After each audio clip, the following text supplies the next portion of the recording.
할렐루야. 추수감사절, 우리 먼저 하나님께 그동안 우리를 먹여주시고 이렇게 안전하게 지켜주신 하나님께 감사 영광을 한번 박수로 올려드립니다. 네, 그리고 추수감사절 주일 이렇게 예배드려 오신 여러분들을 또 주님의 이름으로 축복하고 환영합니다. 팬데믹이라는 기간을 또 지내오면서 하나님께서 또 우리 가정을 지켜주시고 우리 교회를 지켜주셔서 이렇게까지 우리가 함께 예배드릴 수 있음에 감사드리고, 올 한 해 또 순간순간 뭔가 불만스럽게 생각한 부분도 우리 인생 가운데 있었지만 사실 돌이켜보면 하나님께서 필요한 만큼 풍성하게 채워주셨을 줄로 믿습니다. 올 한 해도 감사드리면서 하나님 앞에 하나님 주신 큰 사랑을 함께 찬양하도록 하겠습니다.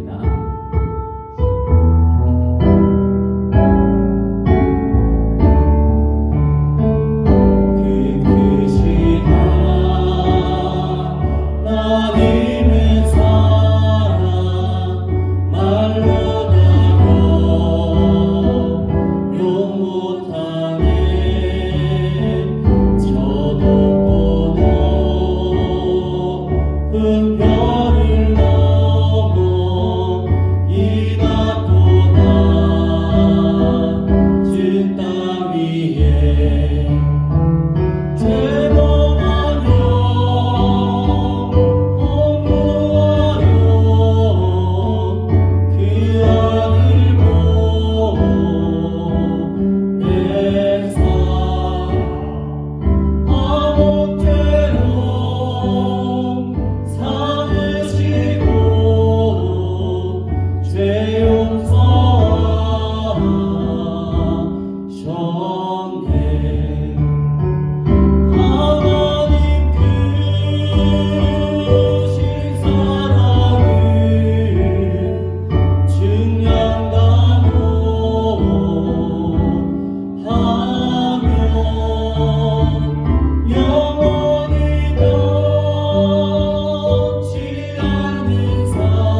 그 크신 하나님의 사랑 우리 감사하며 박수 치시면서 찬양하겠습니다.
즐거이 불러 여호와를 즐거이 불러 기쁨으로 주께 나가니 여호와 하나님 주의 백성 기르시는 양이 한 번 더요.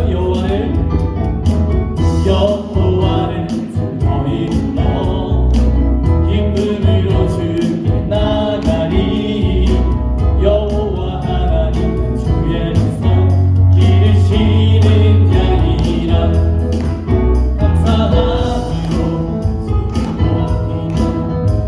문에 들어가서 찬송함으로 그 이름을 축하지 감사함으로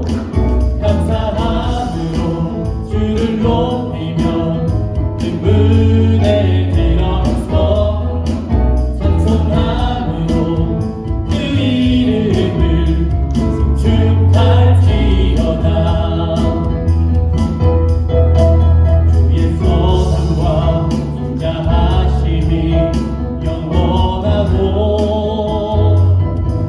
주의 성실하심이 대대에 미치리로다. 우리 박수하시면서 감사함으로 주를 높이며 그 문에 들어가서 찬송함으로 그 이름을 축할지 감사함으로 주를 높이며 그 문에 들어가서 찬송함으로 그 이름을 축할지 감사함으로 주를 높이며 그 문에 들어가서 찬송함으로 그 이름을 축하. 우리 한 번 더요. 감사함으로 주를 높이며 그 문에 들어가서 찬송함으로 그 이름을 축할지어다.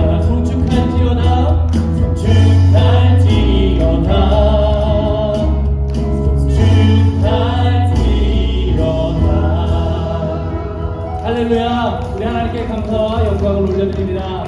네.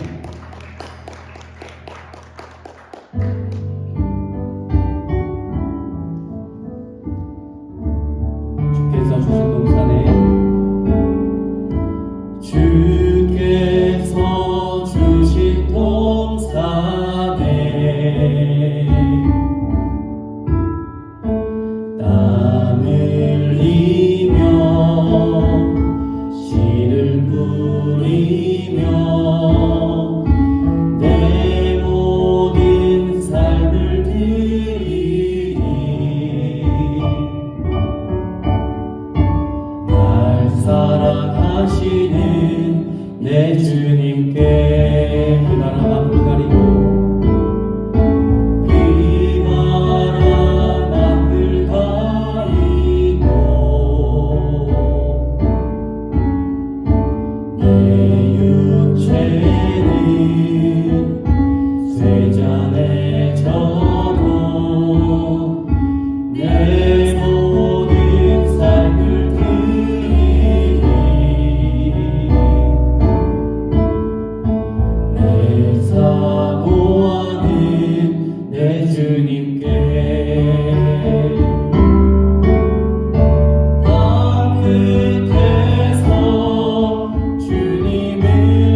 하고 주 앞에 기도하는 시간 갖도록 하겠습니다.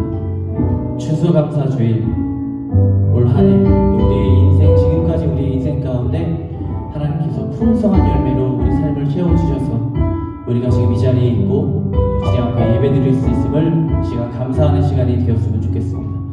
또 하나, 하나님께서 우리에게 주신 많은 열매들이 있지만 또 하나님께는 우리 자신이 열매가 된다는 사실을 지금 이 시간 우리가 고백하면서 우리 자신의 열매가 지금 성숙해져 가고 있는지 우리 다시 한번 생각해 보면서 하나님께 주소할 그날 우리 자신이 파랗게 익은 곡식으로 또 열매로 하나님 앞에 드려지기를 소망하며 이 시간 함께 기도하겠습니다. 기도합니다. 사랑의 아버지 하나님, 주님 감사합니다. 지금 오늘 추수감사주일로 주님 앞에 나왔습니다.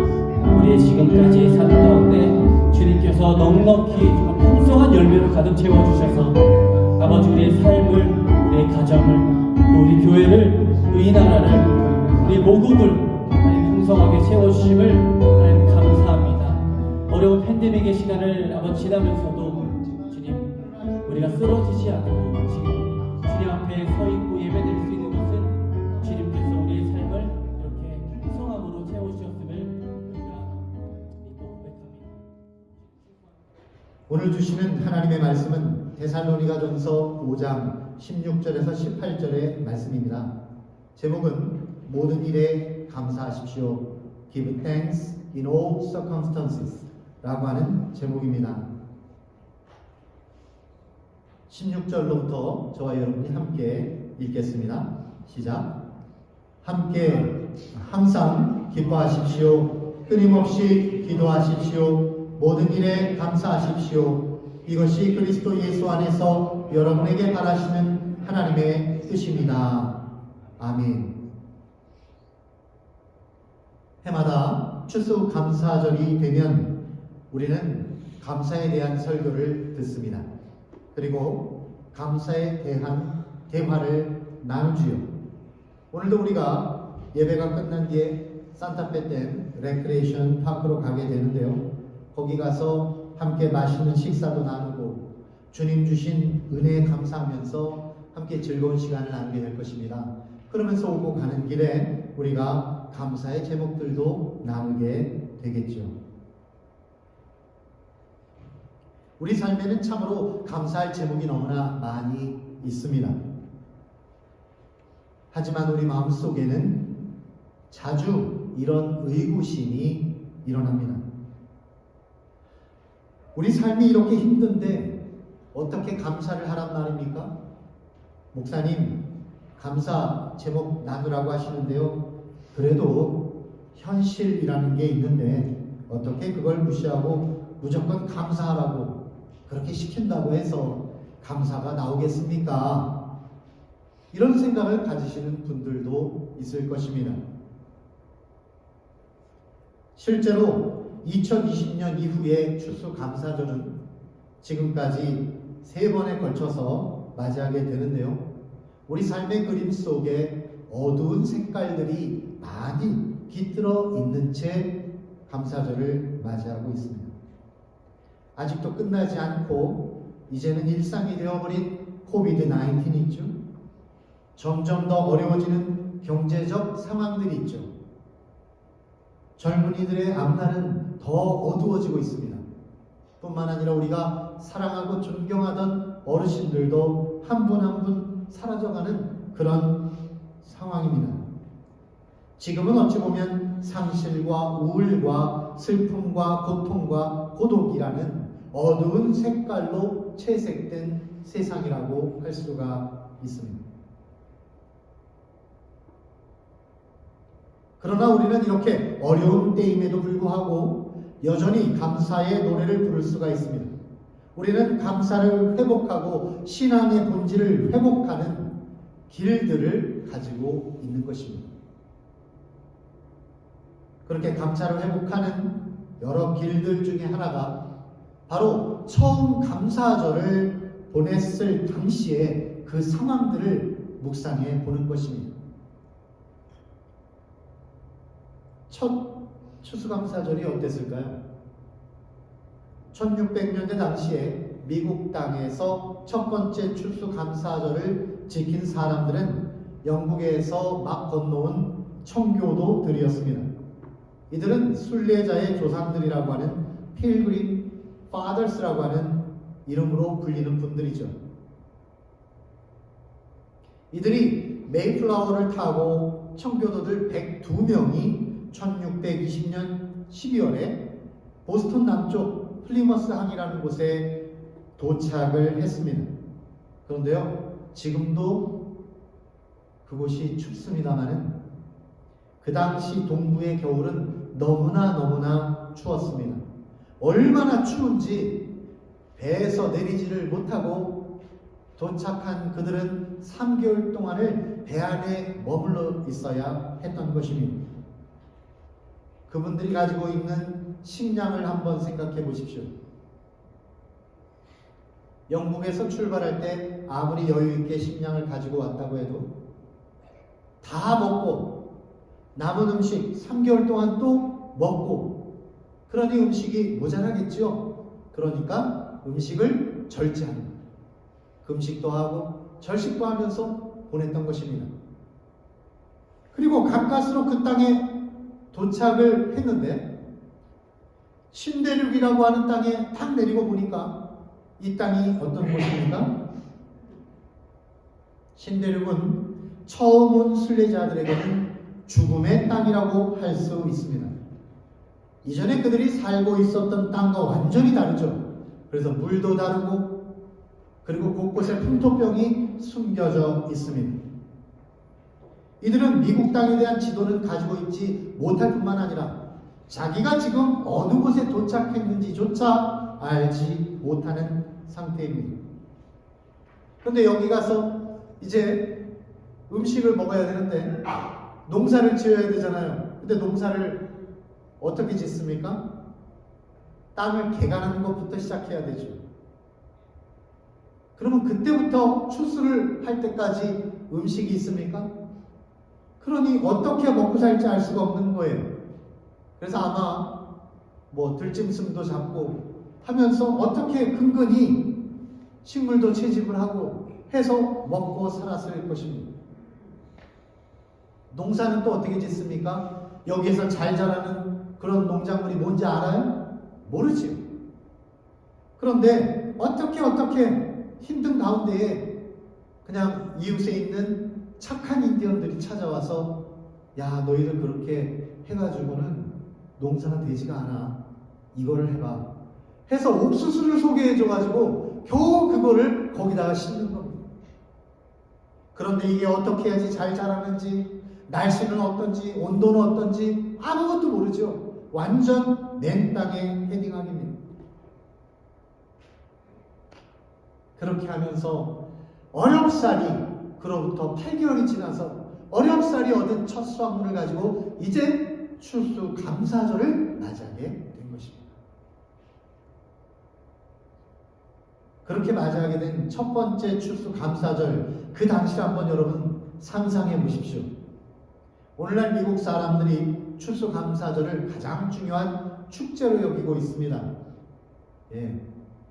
여기서 칠면조도 터키도 구워가지고, 혹은 어떤 사람들은 우리는 삼겹살을 먹고 있습니다만, 어떤 사람들은 또 이렇게 햄을 구워가지고 맛있는 음식들을 많이 차려서 그걸 가지고 온 동네 이웃들이 다 함께 즐겁게 나눕니다.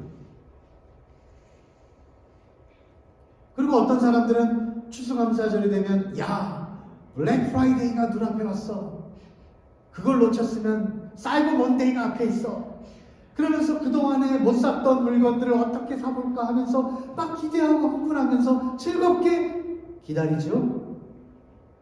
그러나 그 당시에 그 첫 번째 추수감사 주일은요,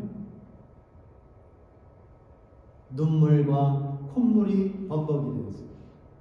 비탄과 슬픔이 섞여 있는 예배를 드림으로 시작했던 것입니다.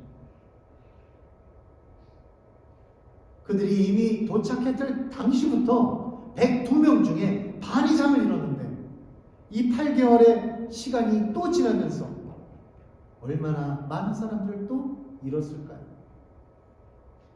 그들 중에 대다수는 자기 가족 중에, 친구 중에 많은 사람들을 잃은 상태에서 죽지 않고 살아남은 것에 대한 감사를 가지고, 처절한 감사를 가지고 지금 예배를 드리고 있는 것입니다. 이것은요, 사랑하는 가족을 잃었거나 혹은 죽음의 문턱까지 갔다 와 보지 않은 사람은 도저히 이해할 수 없는 감사절이었던 것입니다. 그리고 나서 그렇게 처절한 감사의 예배를 드리고 나서 그들이 맞이하는 추수감사절의 음식을 한번 보십시오. 음식이라는 것이 정말 그 척박한 땅에서 옥수수는 자라요. 그래서 옥수수와 그 몇 가지 좀 남은 음식들, 몇 가지 생겨난 음식들, 그런 것들 갖다 놓고 이제 축제를 하는 겁니다. 그런데 둘러보니까 주위에 칠면조가 뛰어다니고 있는 거예요. 그거 맛없습니다. 정말 맛없는 음식이 칠면조예요. 그런데 그거를 잡아다가 그거를 풍성한 식탁에 주재로 놓고, 그리고 착한 인디언들이 자기네가 그동안에 가지고 있었던 또 몇 가지 음식 가지고 와서 조촐하게 차려놓은 그것을 가지고 이제 그 빈약한 음식들을 가지고 감사의 축제를 벌이는 것입니다. 여러분, 우리가 이민을 올 때 어떤 마음으로 왔습니까? 이민 1세들 보통 보면은 다 마음속에 어떤 마음을 가지고 있냐면 아메리칸 드림을 가지고 있어요. 이 미국에 오면은 그래도 먹고 살 수 있다. 미국에 오면은 우리가 출세할 수 있다. 이런 마음으로 왔던 거예요. 남쪽에서는 지금 남미에서 막 계속해서 캐러밴들이 막 오잖아요. 왜 옵니까?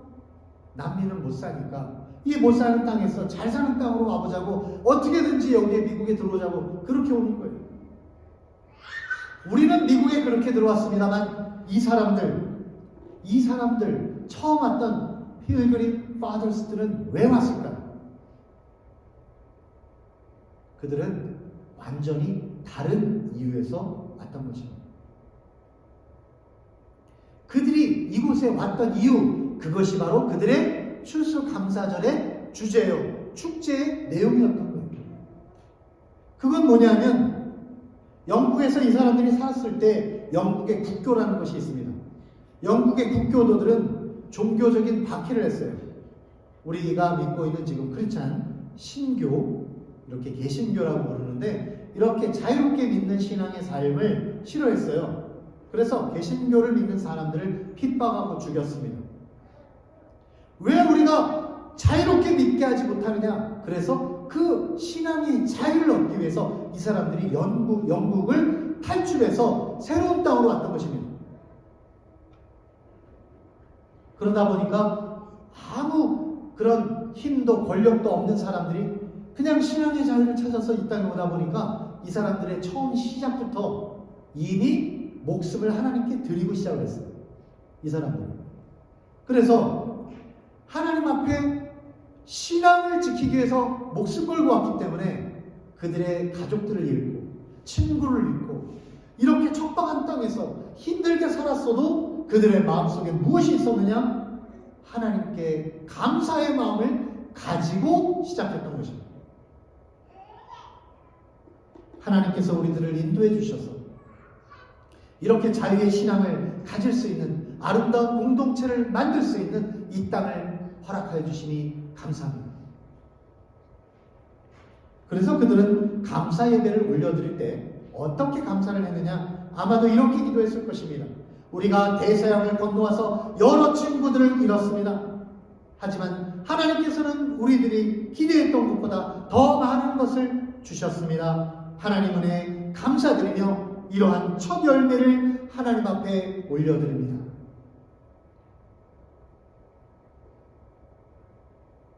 그러니까 추수감사의 전통이라는 것, 이것을 한마디로 말하면 이런 거예요.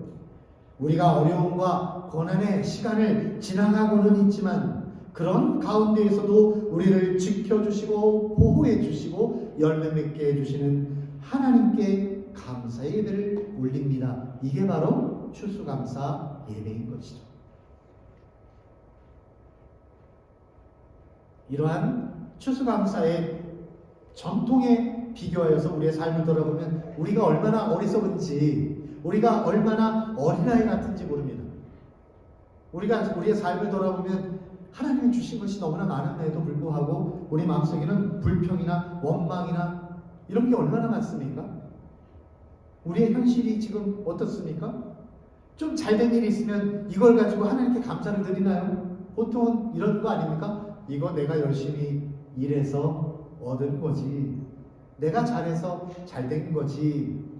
그리고 잘 안 되는 거는 네 탓이지. 너가 이러니까 이렇게 안 된 거 아니야. 조상이 잘못해서 이런 거 아니야. 하나님이 나한테 왜 이렇게 하십니까? 그래서 이렇게 된 거 아닙니까? 이런 식으로 우리가 남을 향해서 탓하며 원망하며 불평할 때가 얼마나 많습니까? 그런데 우리가 기억해야 될 게 있어요. 만일 우리가 감사를 잊어버린다면 어떻게 될까요? 아무리 눈앞에 결실이 많고 좋은 게 많고 얻어지는 게 많다고 하더라도 우리가 계속 불평하고 감사를 잃어버리면 어떻게 되느냐? 우리는 결국 우리 스스로 비참한 결과를 향해서 선택하게 됩니다. 비참해지는 거예요. 예를 들어서 어떤 사람이 좋은 직장에 취직을 했다고 합시다. 근데 그 기쁨은 잠시고 계속 불평을 합니다. 그러면 그 사람을 누가 쓰겠어요? 직장을 잃어버리게 됩니다. 돈을 많이 벌었다고 합시다. 아니면 그렇게 소원하던 집을 얻었다고 합시다. 그런데 처음에는 재밌어요. 처음에는 기뻐요. 그런데 나중에 또 불평을 해요. 그러면 그 사람이 아무리 좋은 것을 가지게 되었다고 할지라도 불평하는 사람은 그 삶이 전체적으로 어두워져요. 그냥 어두운 삶을 살게 되는 것이죠. 감사가 없는 삶은 어떻게 될까요? 이것에 대해서 로마서 1장 21절은 감사가 없는 삶이 이런 거다라고 말하고 있습니다. 사람들은 하나님을 알면서도 하나님을 하나님으로 영화롭게 해드리거나 감사를 드리기는커녕 오히려 생각이 허망해져서 그들의 지각 없는 마음이 어두워졌습니다. 감사가 없는 삶은 어떻게 되느냐?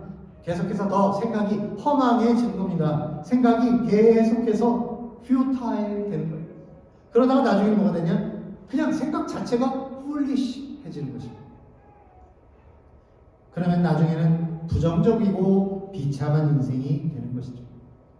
그래서 사실은 어떻게 보면 추수감사를 맞이해서 제가 여러분에게 권해드리는 것은 이제부터는요, 막 불평이나 불만이나 이런 것이 막 생각이 들더라도 결단해요. 매 순간 결단, 또 결단. 무슨 결단하느냐? 감사한 삶을 내가 살겠다라고 결단을 하는 것입니다.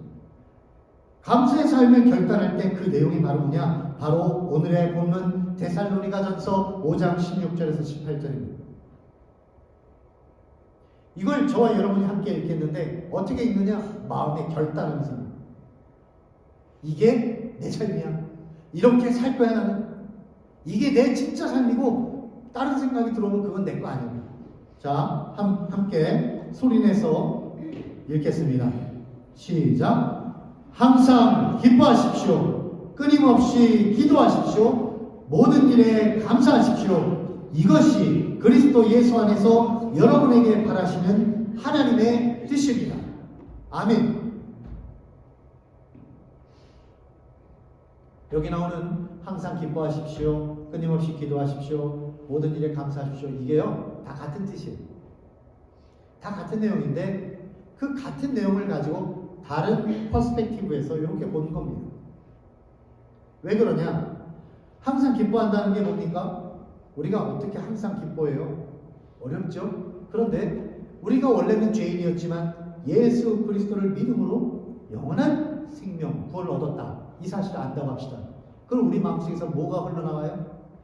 기쁨이 흘러나와요. 왜? 죽을 수밖에 없었는데 살게 됐잖아요. 그러니까 기쁨이 흘러나오죠. 기쁨이 흘러나오는 사람의 그런 마음속에 당연히 나오게 되는 거예요. 모든 게 다 감사하지. 왜? 원래는 이게 지금 우리가 이 경험하고 있는 모든 것들이 원래는 없는 건데 다 주신 거잖아요. 감사하죠. 항상 끊임없이 기도할 수밖에 없는 이유가 뭡니까? 기도한다는 게 우리에게 뭘 주냐면요. 여러분, 기도를 하시면은 우리가 힘과 에너지를 얻습니다. 근데 기도할 수밖에 없는 이유가 뭐냐면 예수 그리스도를 믿는 사람은요. 기도하면 반드시 하나님이 응답하신다는 것을 알아요. 그래서 기도하는 거죠. 계속 기도를 하세요. 기도를 하다 보면 어떤 일이 일어났냐면 어떤 어려운 일을 만나도 우리가 기도하면서 하나님께서 이 문제에 대해서도 하나님의 뜻대로 인도해 주실 거야. 이걸 알게 된다는 것이죠. 그러면 그 힘과 에너지를 우리가 자동적으로 하게 되는 게 뭐예요?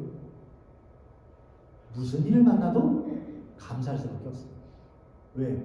하나님이 응답하실 거니까. 하나님이 해결하실 거니까. 하나님이 당신의 뜻대로 이끌어 주실 거니까 감사할 수밖에 없는 것이죠.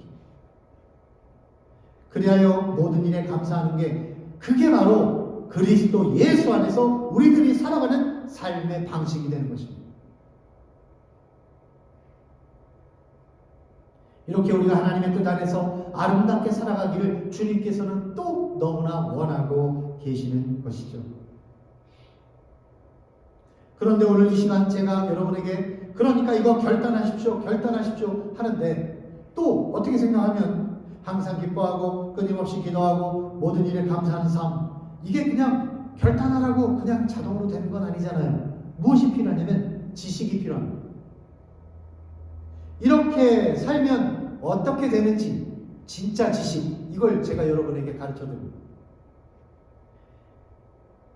두 가지 지식을 알려드립니다. 첫 번째 지식은 뭐냐면 감사의 삶의 동기는 믿음으로부터 나온다는 거예요. 진짜 감사를 하려면 감사하려고 아무리 여러분이 감사해야지 한다고 되는 게 아니라 믿음이 있어야지 감사가 나온다는 것입니다. 우리가 하나님 참 감사합니다. 어이구 이렇게 감사할 때가 있나? 이런 감사한 일이 일어나고 있네? 라고 할 때 우리 마음속에는 그 말이 나오게 되는 이유가 있어요. 동기가. 감사하다 라는 말이 나오게 되는 동기가 크게 두 가지가 있습니다. 자, 여러분 어떨 때 감사가 막 자동으로 튀어나오나요? 뭐든지 얘기해보세요. 어떨 때 감사가 감사하다 이런 말이 나와요. 네, 너무 정답을 맞추려고 하지 마시고 어차피 말해도 정답에 가까울 뿐입니다. 어떨 때 감사가 막 튀어나와요? 죽다 살아날 때. 죽다 살아날 때. 또 이런 거 있잖아요. 계속 자식들이 잘 될 때. 잘 될 때. 그리고 막 소원했던 일이 막 일어날 때. 대부분 물질은 거의 관계가 없군요. 다들 너무 훌륭하게 말씀으로 훈련되신 분들이라 참 감사한데 뭘 갖고 싶은데 그걸 또 원했는데 그 물질을 갖게 되면 그것도 감사하잖아요. 네, 이런 것을 다 합쳐서 한 가지로 두겠습니다. 그게 뭐냐면 우리가 소원했던 어떤 일이 실제로 일어났을 때 감사하다. 그러면 또 한 가지는 뭘까요? 또 한 가지 감사하게 되는 이유.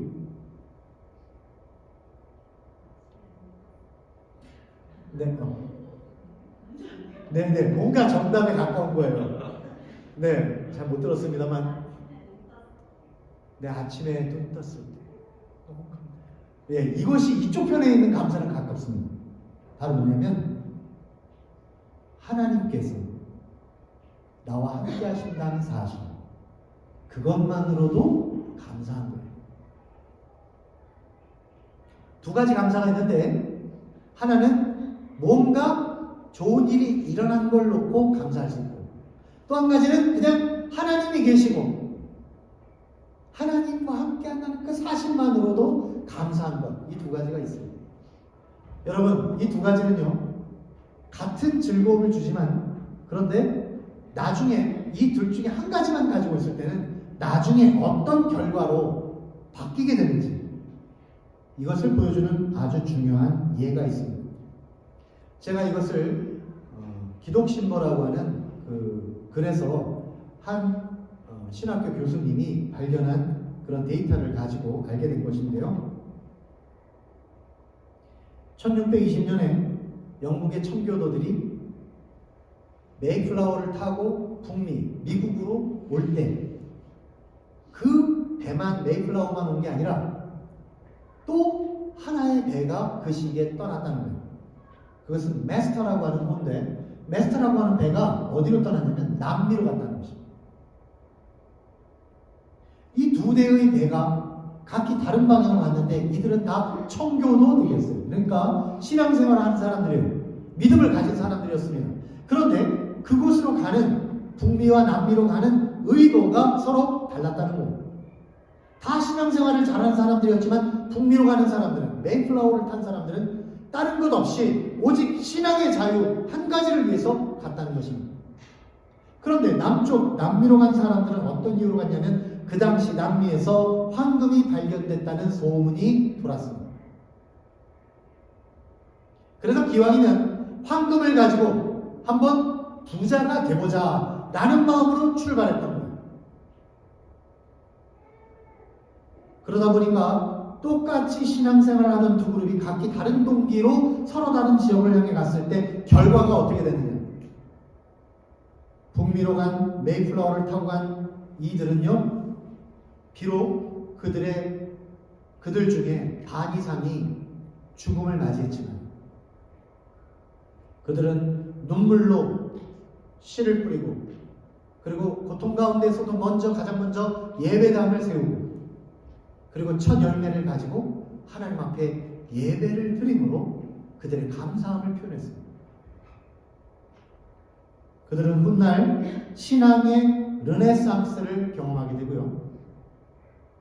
그들의 감사와 희생의 시로 말미암아서 그 후손들은 오늘날 세계 최대 강국인 미국을 이루는 축복을 받았습니다. 한편 메스터호를 타고 남쪽으로 간 이들은 황금을 쫓아간 이들은 어떻게 됐을까요? 물질적인 동기 때문에 간 이들은요, 신앙도 잃어버리고 사실은 물질도 얻지 못했습니다. 그래서 지금 남미의 여러 지역이 경제적으로 어려운데 그 중에 아르헨티나 대통령이 미국의 대통령을 만나서 이렇게 말했다고 합니다. 당신의 조상들은 하나님을 찾아서 신대륙으로 건너왔는데 당신들은 하나님도 찾고 골드, 황금도 찾았죠. 그런데 우리 조상들은 황금을 찾아서 이 땅에 왔지만 황금도 찾지 못하고 하나님도 잃어버렸습니다. 여러분, 우리가 정말 감사한 삶을 살고자 한다면요, 어떤 동기로 감사를 향해 나아가느냐 하는 것이 대단히 중요하다는 말입니다. 신앙의 동기를 가져야 돼요. 하나님과 나, 하나님과 우리 공동체라고 하는 이 신앙으로 시작해서 감사를 찾아가는 것입니다. 그렇게 물질이나 소유 때문이 아니라 우리의 창조자이시오 구원자이신 하나님 아버지를 믿는 믿음으로부터 감사가 시작되시기를 주님의 이름으로 축원드립니다. 또 한 가지 두 번째로 알아야 될 중요한 지식이 있어요. 그것은 뭐냐면 감사의 삶의 결과가 풍성한 열매를 얻게 한다는 거예요. 그런데 여기에 나와 있는 풍성한 열매가 뭐냐? 그것이 바로 구원, 영혼의 결실이에요. 우리는 많은 재물이나 많은 풍성한 열매를 이렇게 눈에 보이는 손에 잡히는 그런 물질을 원하지만 진정한 감사의 삶의 결과가 뭐냐면 영혼을 구출한다는 거예요. 여러분 자신의 영혼도 구출할 뿐만 아니라 주위에 있는 모든 사람들의 영혼을 구출하는, 구원하는 귀한 열매를 얻게 된다. 이런 말입니다. 우리가 모든 일에 감사를 하게 되면 결국 어떻게 되는 줄 아십니까?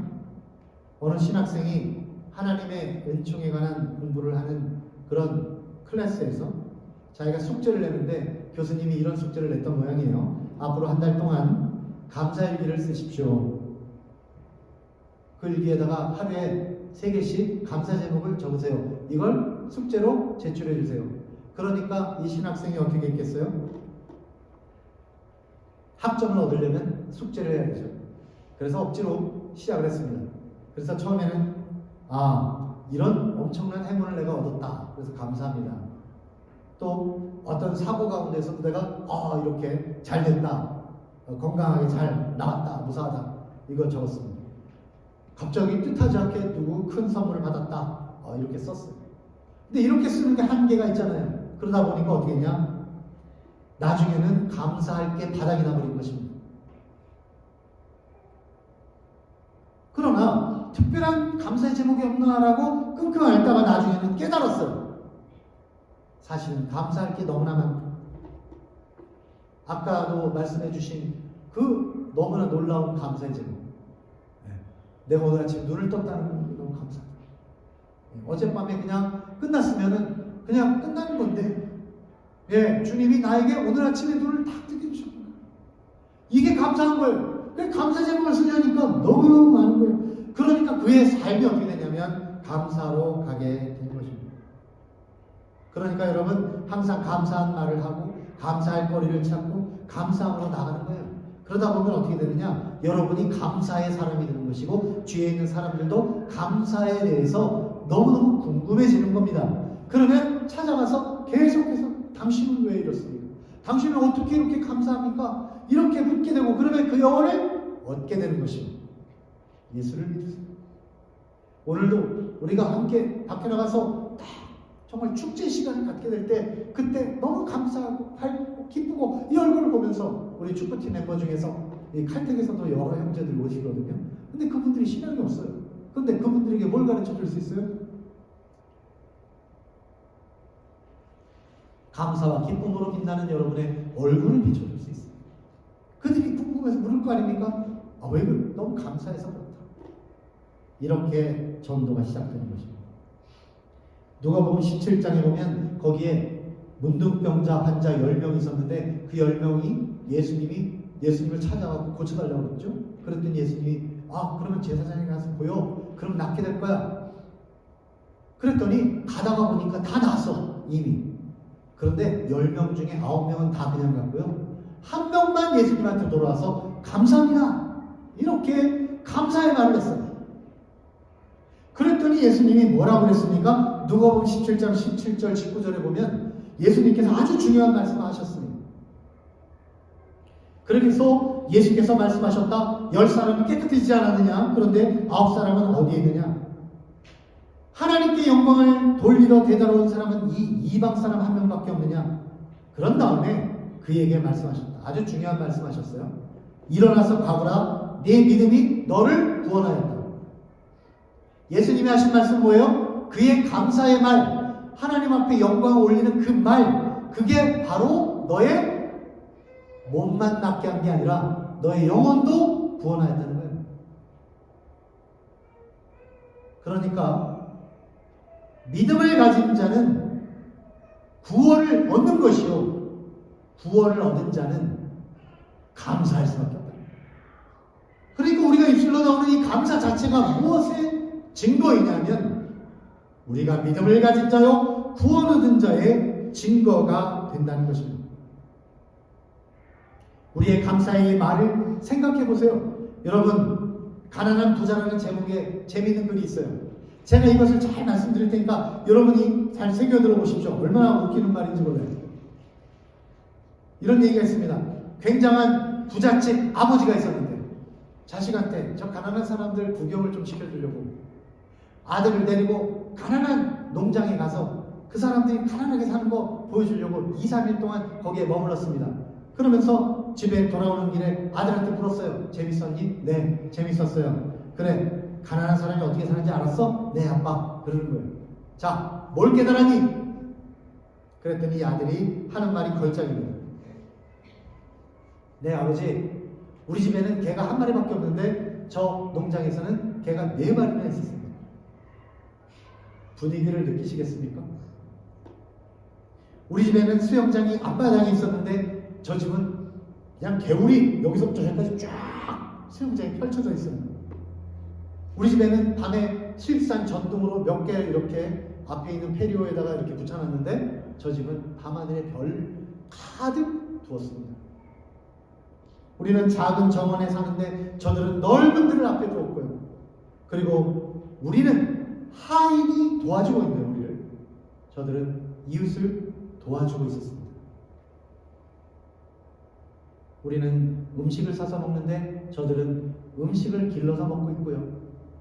우리는 담장으로 집이 둘러쳐져 있는데 저들은 친구들로 둘러싸여 있었습니다. 아버지가 하면서 멍하니 있으니까 그때 이 아들이 마지막으로 쐐기를 박았습니다. 아빠 고마워. 우리가 얼마나 가난한지를 알게 해줘서. 여러분, 정말 감사해야 될 제목이 뭘까요? 우리가 정말 기뻐해야 될 내용이 뭘까요? 우리가 가지고 있는 정말 소중한 것들이 무엇입니까? 그것은 단순히 물질을 많이 가졌다거나 어떤 건강을 가졌다거나 소원하는 일이 이루어졌다, 이 정도에서 그치는 것이 아닙니다. 진정한 감사라는 것은 영원의 구원입니다. 먼저 우리 자신이 예수 그리스도를 믿는 믿음을 가질 수 있게 된 거 얼마나 감사합니까? 그래야 어둡고 거친 인생길에서 항상 빛의 길을 걸을 수 있게 된 건 아닙니까? 또한 우리가 하나님 아버지를 향해서 우리가 돌아가고 있어요. 향해 가고 있어요. 그 따뜻한 품에 안겨서 주님이 주시는 풍성한 은혜와 영원하신 하나님 나라 누리는 거, 이거 얼마나 감사한 일입니까? 또 우리들에게는 사랑하는 가족들과 열심히 일할 터전과 그리고 함께 신앙의 길을 걷는 영적 동지들이 있습니다. 이것이야말로 서로 기쁘고 감사한 일 아닙니까? 여러분 아프고 힘들 때 그 문제 나누고요. 기도 제목 나누고 삶의 기쁨과 복된 소식 나누면서 함께 울고 함께 웃고 하면서 이렇게 존귀한 시간들을 보낼 수 있는 우리가 얼마나 감사합니까? 우리는 아프고 고통받는 이웃을 위해서 기도할 수 있는 특권을 가지고 있고 어려움에 빠진 이웃을 돕고 그들을 위해서 우리의 소중한 소유를 나눠줄 수 있는 넉넉한 마음가짐을 하나님으로부터 선물로 받았습니다. 그리고 마침내 이 땅에서는 아무리 아프고 고달플지라도 마침내 이르게 되는 하나님 나라라고 하는 영원한 소망을 우리 마음속에 품고 있는 거 아닙니까? 그리고 그 외에도 수없이 많은 감사의 제목들이 우리 가운데 있으니 이러한 감사로서 하나님 앞에 찬송과 예배를 올리시고 또한 형제 자매들과 함께 감사를 나누는 존귀한 추수감사절 되시기를 주님의 이름으로 축원드립니다. 기도하겠습니다. 함께 기도하실 때 주님의 교회 공동체가 모두 하나님의 크신 은혜 감사하고 살아갈 수 있도록 모든 교회가 이웃들이 하나님께 감사를 올리는 착한 선한 일을 베풀며 살 수 있도록, 그리고 예수의 십자가 복음이 땅끝까지 전해지고 곳곳에 성령 공동체가 세워지도록 우리가 함께 기도하겠습니다.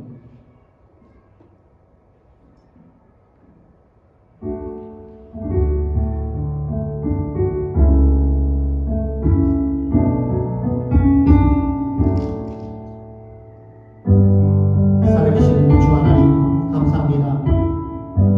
돌이켜보니 우리 삶에 감사할 일이 너무나 많습니다.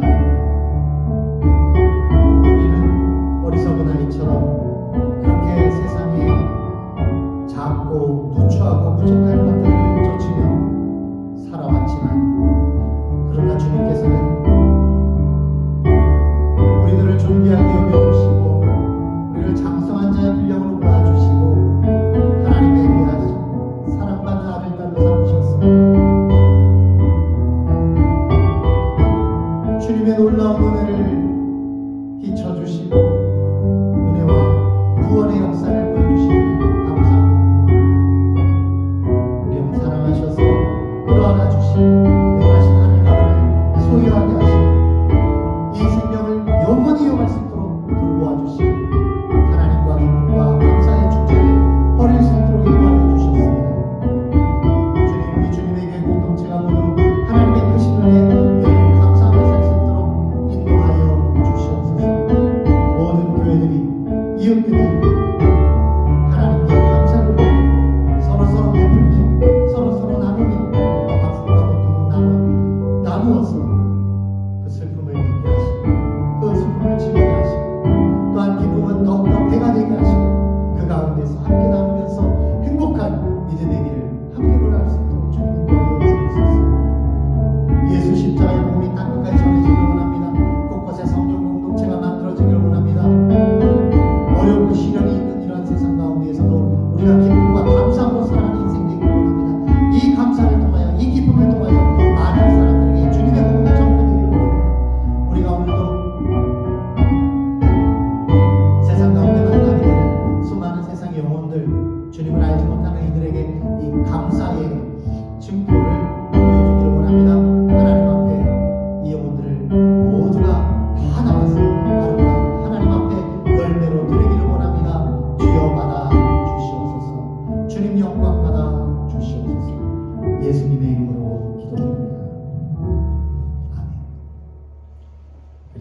헌신 찬양 부르도록 하겠습니다.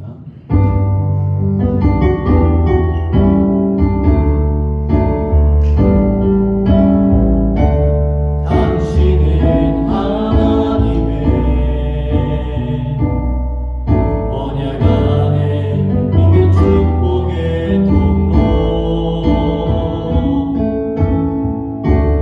당신을 통하여서 열방이 주께 돌아오게 되니, 당신은 하나님의 언약 안에 있는 축복의 통로, 당신을 통하여서 열방이 주께 예배하게 되니, 당신은 하나님의 언약 안에 있는 축복의 통로, 당신을 통하여서 열방이 주께 예배하게 되니, 주께 예배하게 되니. 이제는 우리 주 예수 그리스도의 은혜와 하나님 아버지의 사랑하심과 성령님의 내주 역사 동행하심이 진실로 하나님 앞에 감사를 올려드리며 믿음의 길을 달려가기를 소망하는 사랑하는 주님의 교회 모든 성도들 머리 위에 이제로부터 영원토록 함께 없기를 살아계신 예수님의 이름으로 간절히 축원하옵나이다. 아멘.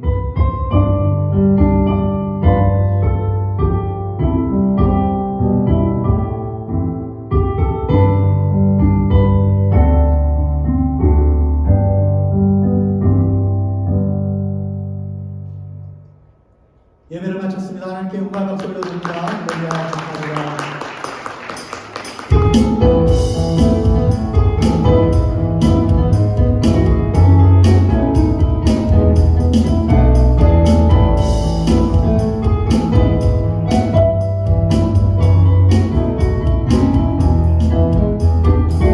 여호와를 즐거이 불러 기쁨 불어 주께 나가리. 여호와 하나님 주의 백성 기르시는 양이라. 여호와를 즐거이 불러 기쁨 불어 주께 나가리. 여호와 하나님 주의 백성 기르시는 양이라. 감사함으로 주를 높이며 근분에 들어가서 찬송함으로 그 이름을 축할지.